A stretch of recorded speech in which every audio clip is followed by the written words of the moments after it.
Bonjour à tous, nous poursuivons avec la 6e Mishnah, Mishnah Vav. La Mishnah poursuit, voici la différence entre le Mudar Hana'a Mechavero, le Mudar Mimenu Ma'achal. Dire un homme peut faire le vœu de s'interdire de consommer chez son prochain, de s'interdire de profiter des biens de son voisin, de son prochain. Et inversement aussi, un homme peut interdire à son voisin de profiter de ses biens. Il rend ses biens comme Hekdesh, comme appartenant au Beth Amikdash pour son voisin. Donc son voisin ne pourra pas pénétrer chez lui, ne pourra pas profiter de sa maison. Donc là, la Mishnah nous dit En ben amudar hana'a mechavero. Voici la différence entre celui qui est Mudar Hana'a Mechavero, c'est-à-dire que Reuven a interdit à Shimon de profiter de lui, de tout ce qui lui appartient. Et les Mudar Mimenu Ma'achal, quelle différence avec le cas où Shimon aurait interdit à Reuven de consommer ce qui appartient à Shimon.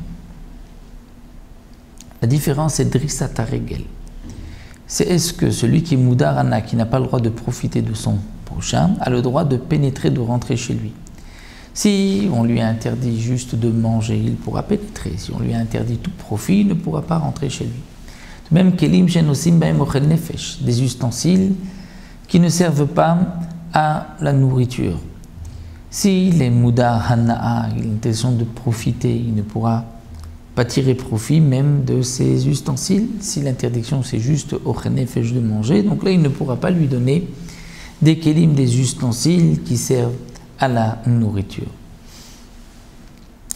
Un autre cas nous dit la Mishnah, Ben Nedarim les Nedavot. Quelle est la différence entre un Neder et une Nedava?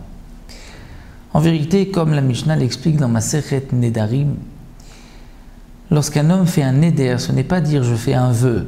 Un vœu, ce n'est pas un neder. Neder, c'est s'interdire quelque chose sous forme de neder de konam, c'est-à-dire de hekdesh. Konam, konas, c'est-à-dire je rends hekdesh cet objet et je ne veux pas en profiter.